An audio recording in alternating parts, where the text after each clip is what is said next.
Welcome to Your Personal Power Pod, a podcast about aligning yourself with the life you want. And here are your hosts, Sandy Abel and Shannon Young. Hi, Shannon. We're doing an interesting topic today. We're doing a supremely important topic today. Absolutely. And it's one that people do not like to talk about. So, of course, we're going to talk about it because that's what we do. Yes, today we're talking about failure and whether you shy away from it or embrace it. Exactly. What you choose to do, shy away from it or embrace it, will pretty much determine how your life goes. So it's a huge, important thing to be aware of how you do things. Yes. So when you fail, it means that you're unsuccessful at accomplishing a goal or something that you set out to do. And, we've all failed. My gosh, when we were little people, we were learning to walk. We didn't just get up out of the crib and walk. We tried and we failed and we fell down and we got up again and we walked and fell down again. And eventually we learned how to walk and stay upright. Mm-hmm. But we forget that. Well, we forget that every time we tried to stand up, we were strengthening a different muscle, learning a new thing about our body, and progressing, even though we didn't reach the goal. Exactly. We were learning about balance. Hopefully, we had adults around us who were supportive of that, not making fun of us or making us feel bad about it. Unfortunately, many people feel ashamed or embarrassed when they fail. They think they should always be good at everything. And when they're not, they decide that it's a character flaw, that other people will negatively judge them, or it means they're not capable or competent or lovable, or that they just don't have any value. Unfortunately, their self-esteem is probably pretty low. Mm-hmm. Michael Jordan said, 26 times I've been trusted to take the game-winning shot and missed. I've failed over and over again in my life, and that is why I succeed.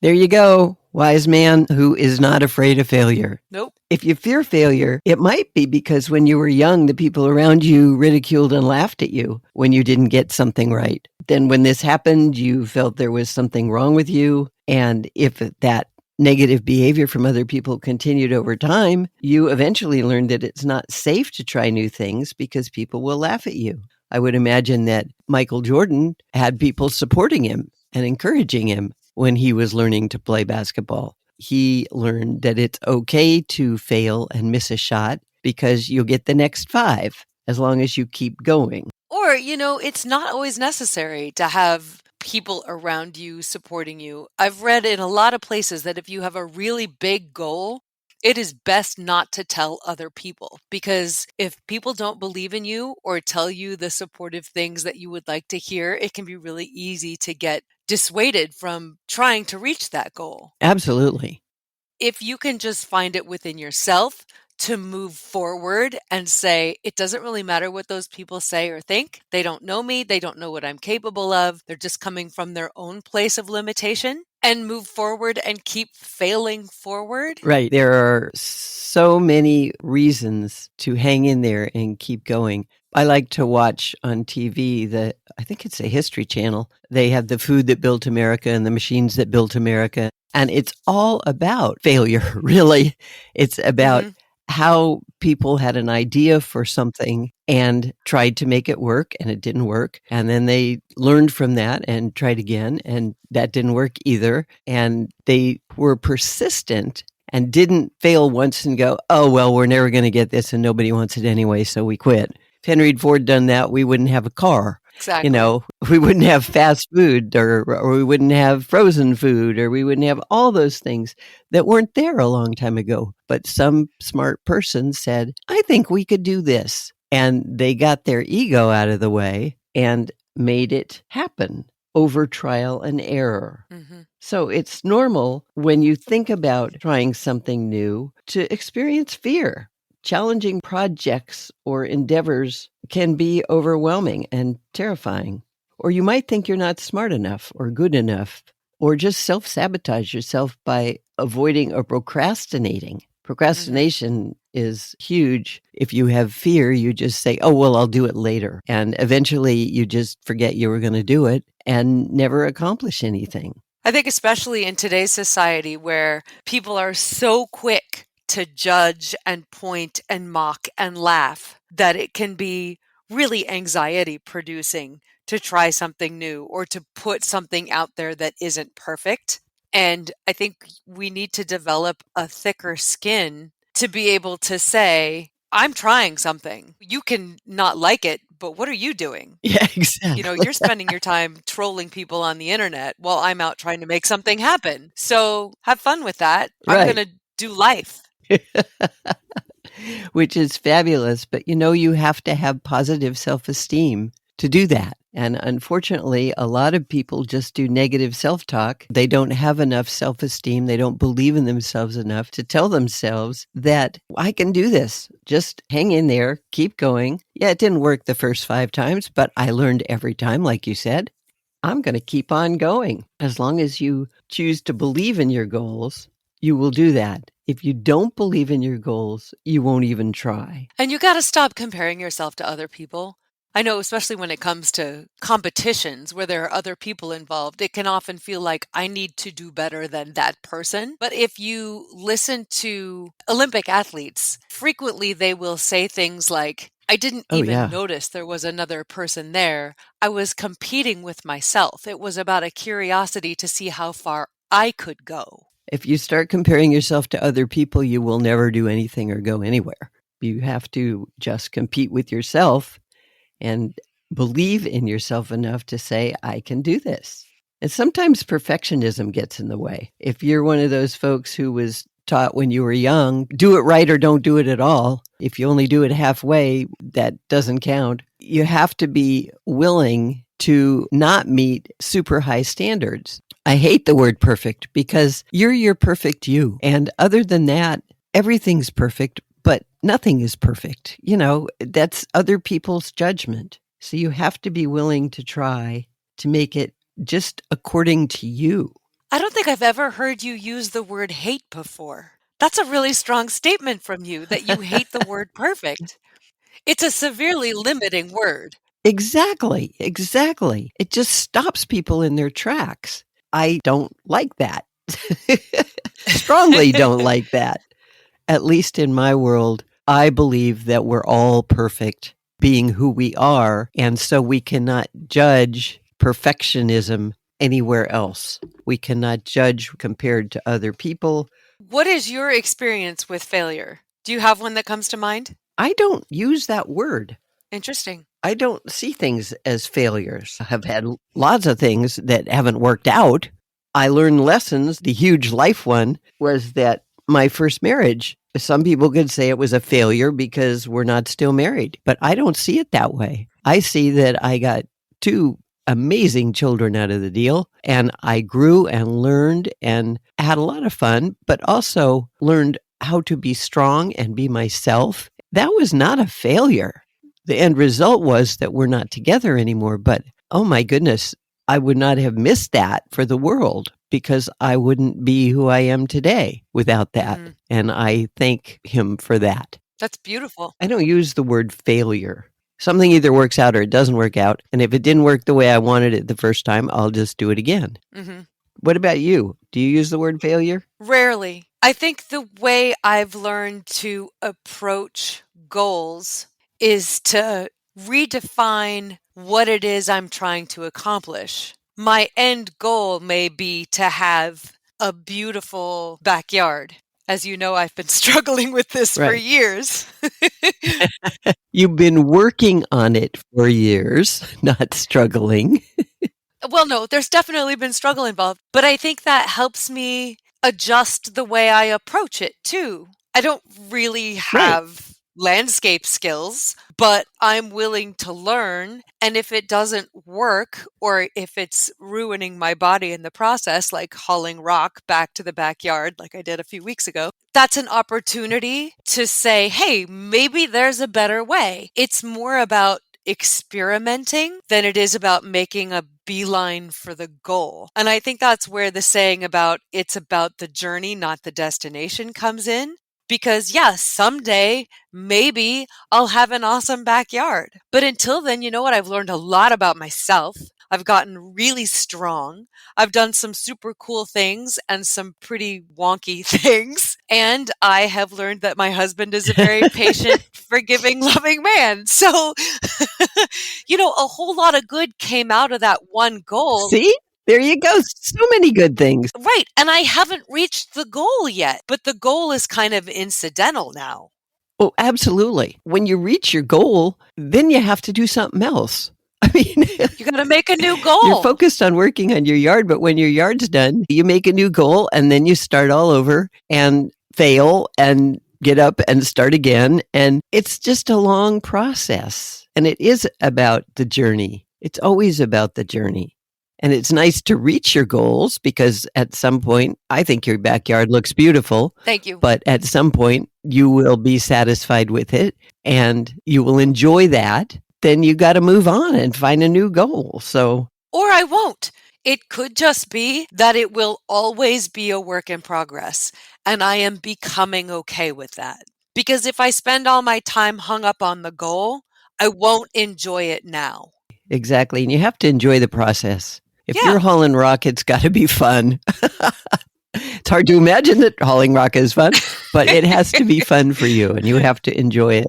Or don't do it, I have failed to reach the initial goal of having it what I wanted it to be by now. But so what? It's functional. Right. Some people think it looks nice. It's okay. It doesn't matter. I do. The goal hasn't gone anywhere, but the importance I've attached to it has changed.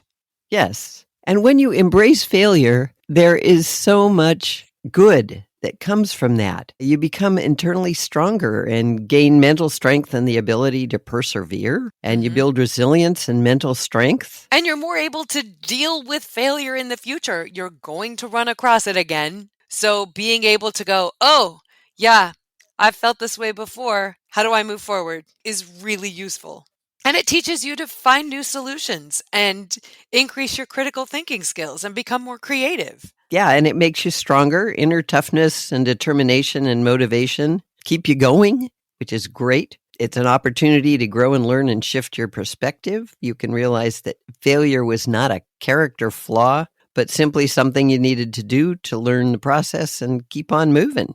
Yeah, you realize the world doesn't stop because you failed. And it helps you figure out what you're good at and what you need to work on. Yeah, when you're completely open to learning all that you can from failure, you can identify your weak points and strengthen them. And then you can work on moving ahead. Yeah, maybe that means doing more research. Maybe that means learning more. Maybe that means finding a mentor. Right.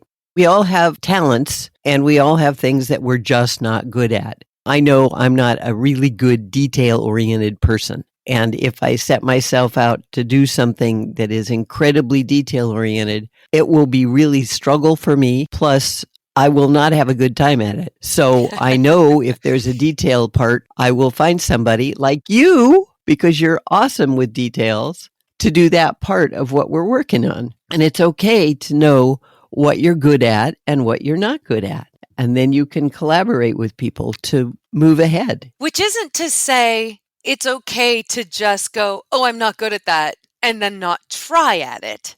I think you're talking about recognizing natural aptitudes and what's fun for you. And in situations where you have the option, saying like, no, I'm going to farm that out because it doesn't enhance my life to do it. But if you're in, 6th grade and math is just something you're not good at, well, yeah, but you're going to need it in your life. So let's work at it. Yes. And then you hang in there and you learn and you grow. In order to reach your full potential, you have to be willing to put yourself out there and ignore the fear and give it all you've got. Yes, I think a big part of handling failure gracefully is looking at the story you're telling yourself about it.